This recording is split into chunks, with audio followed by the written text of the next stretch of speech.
Well, you can expect some extra patrols and sobriety checkpoints throughout the Labor Day weekend.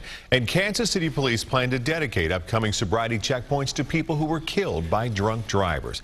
Each checkpoint will have signs with victims' pictures and the dates they were killed. The first two victims to be honored will be Diana and Anna Bronson. They were killed by a drunk driver on the 4th of July last year. Law enforcement agencies always announce checkpoints without giving away too many details, but now many drivers take to social media to warn others on spots to watch out for.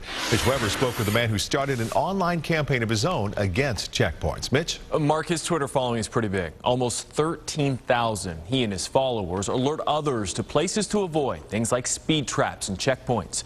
His critics argue, though, their warnings can keep drunk drivers behind the wheel. From now until Labor Day weekend, Missouri state and local law enforcement will enforce the campaign called Drive Sober or Get Pulled Over. It makes people aware that we're out there and then makes them think twice about doing it, then hey, I'm all for it. But for the man behind KC Checkpoint, his Twitter presence is also about making people aware.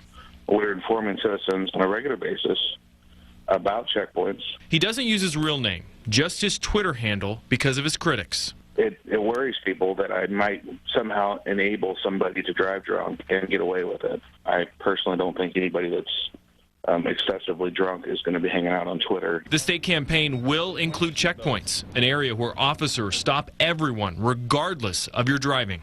I think it's okay to pull people over when they're breaking the law and they have a reason to.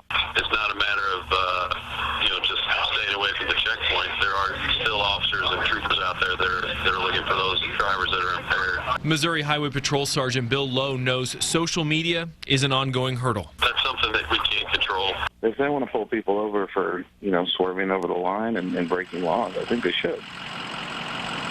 KC Checkpoint started this after he was stopped at a checkpoint in Overland Park back in 2009. And of course, you can expect more tweets from him and his followers in the next couple of weeks up until that campaign ends just after Labor Day. Mitch Weber, 41 Action News.